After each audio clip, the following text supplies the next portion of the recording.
ஆண்டவராய் இயேசு கிறிஸ்துவின் நாமத்தில் அன்பின் வாழ்த்துக்கள். ஆரோகண சங்கீதங்கள் மூலமாக நாம் தியானங்களை பெற்று வருகிறோமே, இது நிச்சயமாக நம் ஒவ்வொருவருக்கும் ஆசீர்வாதமாக இருக்கிறது என்று சொல்லி நான் நம்புகிறேன். இன்றைக்கு ஆரோகண சங்கீதம் என்று சொல்லி தலைப்பிடப்பட்ட 132ஆம் சங்கீதத்தை தியானிக்கிறோம்.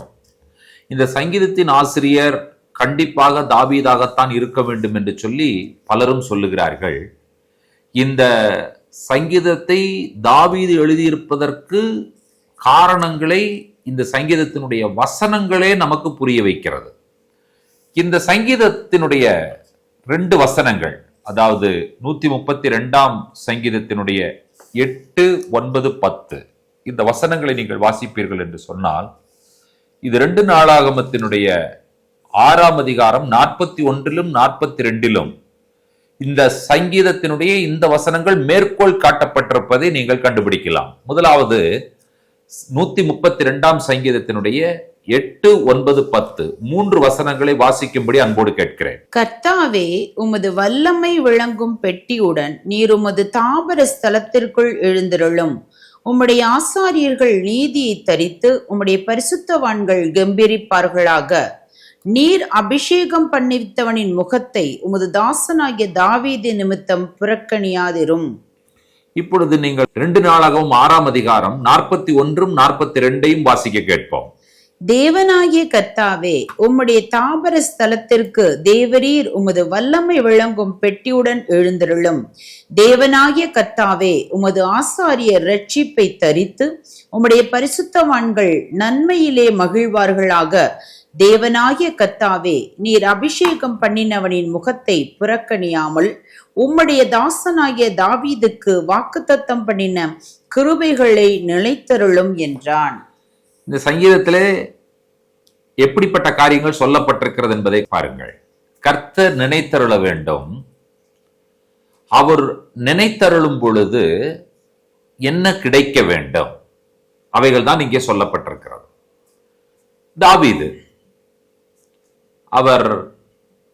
அவருடைய சிங்காசனம், நம்முடைய மேசியா ஆண்டவராய் இயேசு கிறிஸ்து தாவீதின் குமாரன், அது என்றென்றைக்கும் நிலையான ஒரு சிங்காசனம் என்பதை நாம் அறிந்திருக்கிறோம். கர்த்தாவே,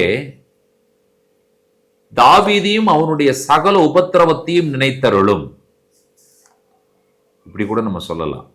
தேவன் நமக்காகப்பட்ட பாடுகள், இவைகளை பிதாவாகிய தேவன் நினைத்தருளுவார் என்று சொன்னால், அந்த நிலையான சிங்காசனம் தாவீதின் குமாரனாகிய ஆண்டவரால் இயேசு கிறிஸ்துவால் ஏற்படுத்தப்பட வேண்டும். இதற்கு ஒப்பனையாகத்தான் நீங்கள் அங்கே தாவீதினுடைய ராஜ்யத்தையும் தாவீதினுடைய சிங்காசனத்தையும் நீங்கள் பார்க்கிறீர்கள். சங்கீதக்காரனுடைய இருதய வாஞ்சை, அவனுடைய எண்ணம் என்ன என்பதை அடுத்துள்ள வசனங்களில் நீங்கள் பார்ப்பீர்கள் என்று சொன்னால், கர்த்தருக்காக ஒரு ஆலயத்தை நான் கட்ட வேண்டும், அதை நிச்சயமாய் செய்து நான் நிறைவேற்ற வேண்டும் என்று சொல்லி அவர் சொல்லுகிறார். அப்படி சொல்லும் பொழுது அவர் சியோனை நோக்கி, எருசலேமை நோக்கி பண்டிகை கொண்டாடுவதற்காக பயணமாக வருகிற மக்கள் புரிந்து கொள்வதற்காக சில விஷயங்களை அவர் சொல்லுகிறார். அவர் என்ன சொல்லுகிறார் என்று சொன்னால், அதை 13ஆம் வசனத்திலும் 14வது வசனத்திலும் நாம் வாசிக்க கேட்கிறோம். கர்த்தர் சியோனை தெரிந்து கொண்டு அது தமக்கு வாசஸ்தலமாகும்படி விரும்பினார். இது என்றென்றைக்கும் நான் தங்கும் இடம். இதை நான் விரும்பினபடியால் இங்கே வாசம் பண்ணுவேன். இவர்கள் சியோனை நோக்கி போகிறார்கள். வசனம் சொல்லுகிறது, கர்த்தர் சியோனை தெரிந்து கொண்டார். He has chosen Zion. For what? அவர் வாசம் பண்ணுவதற்காக. அவர் அதை விரும்பினார். நான் எப்பொழுதும் இங்கே வாசம் பண்ணுவேன் என்று சொல்லி ஆண்டவர் சொல்லுகிறதை நீங்கள் கவனிக்கிறீர்கள். கர்த்தருடைய வாசஸ்தலத்தை அவர் எவ்வளவு மேன்மைப்படுத்தி சொல்லுகிறார். அந்த வாசஸ்தலத்திலே இருக்கிற சிங்காசனம், ஆட்சி பீடம், எருசலேம் தான் தலைநகரம். தாவீது எருசலேமை தலைநகராக கொண்டு ஆட்சி செய்தார். சவுலும் அப்படித்தான், சாலமோனும் அப்படி ஆட்சி செய்ய வேண்டும்.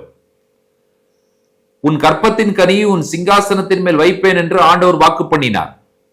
அந்த வாக்கு தத்தத்தின்படியே சாலமோனை ஆண்டவர் சிங்காசனத்தின் மேல் கொண்டு வந்து வைத்தார்.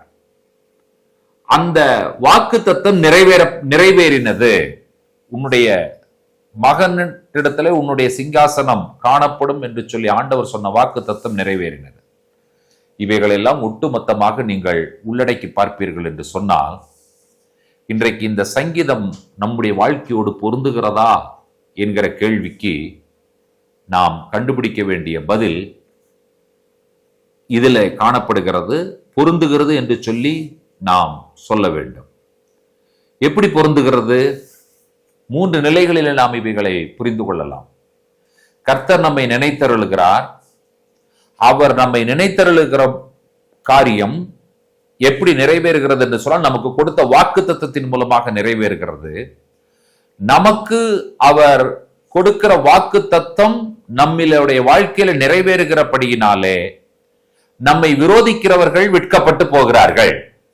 இந்த 3 விஷயத்தை நீங்கள் புரிந்து கொள்ள வேண்டும்.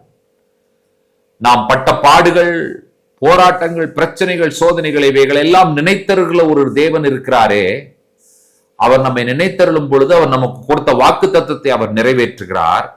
நமக்கு கொடுத்த வாக்குத்தத்தம் நிறைவேறும் பொழுது நடைபெறும் காரியம் என்ன என்பதை நீங்கள் கவனிக்கும் பொழுது அது சத்துருக்களுக்கு வெட்கம்.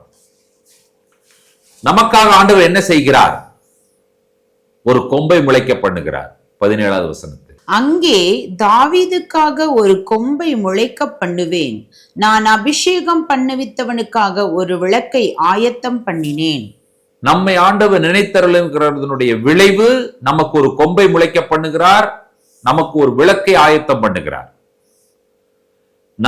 நம்மை கர்த்தர் நினைத்தருளுகிறதனுடைய விளைவு சத்துருக்களுக்கு வெட்கத்தை உடுத்துகிறார். கடைசியிலே 18ஆம் வசனத்தினுடைய கடைசி பகுதி என்ன சொல்லுகிறது? அவன் மீதிலோ அவன் கிரீடம் போக்கும் என்றார். நிச்சயமாக நம் மீதிலே நம்முடைய கிரீடத்தை முளைக்க பண்ணுகிற, விளைய செய்கிற, பூக்கச் செய்கிற ஒரு ஆண்டவர் நமக்கு இருக்கிறார். கிரீடம் என்று சொல்லும் பொழுது மகுடம், கிரீடம் என்று சொல்லும் பொழுது வெற்றி, கிரீடம் என்று சொல்லும் பொழுது அது ராஜரீகம், அது ஆளுகை. கர்த்தர் உங்களுடைய கரத்திலும் என்னுடைய கரத்திலும் ஆளுகையை கொடுத்திருக்கிறார், ராஜரீகத்தை கொடுத்திருக்கிறார், வெற்றியை கொடுத்திருக்கிறார், ஜெயத்தை கொடுத்திருக்கிறார். என்னை நினைத்தருளும் ஆண்டவரே என்று சொல்லி கேளுங்கள். கர்த்தர் உங்களை நினைத்தருளுவார் என்று சொன்னால் உங்களுக்கு கொடுத்த வாக்குத்தத்தத்தை ஆண்டவர் நிறைவேற்றுவார். உங்களுக்கு கொடுத்த வாக்குத்தத்தத்தை கர்த்தர் நிறைவேற்றும் பொழுது சத்துருக்கள் வெட்கப்படுவார்கள். சத்துருக்களுடைய கண்களுக்கு முன்பாக உங்களை ஆண்டவர் உயர்த்துவார். சத்துரு உங்களை பார்க்கும் பொழுது நீங்கள் ராஜரீகம் பண்ணுகிறவர்களாக, வெற்றி அடைந்தவர்களாக, கிரீடம் மகுடம் சூடப்பட்டவர்களாக நிற்பீர்கள். கர்த்தருடைய நினைவுகள் இத்தனை காரியங்களையும் நமக்கு செய்கிறது. நம்முடைய வேண்டுதல் என்ன? நம்முடைய விண்ணப்பம் என்ன? நம்முடைய மன்றாட்டும் ஜெபமும் என்ன? ஆண்டவரே, என்னை நினைத்தருளும், என்னுடைய பாடுகளை நினைத்தருளும், நான் பட்ட கஷ்டங்களை நினைத்தருளும். பாடுகள், கஷ்டங்கள், நிந்தனைகள், அவமானங்களினால் ஊனி குறுகி போயிருக்கிறீர்களா? இந்த வேளையிலே என்னுடைய பாடுகளிலிருந்து, கஷ்டங்களிலிருந்து, நான் படுகிற அவமானங்களிலிருந்து என்னை வெளியே கொண்டு வர யாராவது ஒருவர் இருக்கிறாரா என்கிற கேள்விக்கு இந்த உலகத்துல எந்த மனிதனும் செய்ய முடியாத ஒரு விஷயத்தை உங்களுக்காகவும் எனக்காகவும் செய்வதற்காகவே காத்து நிற்கிறார் ஒருவர். அவர்தான் நம்முடைய அருமை இரட்சகர் இயேசு கிறிஸ்து.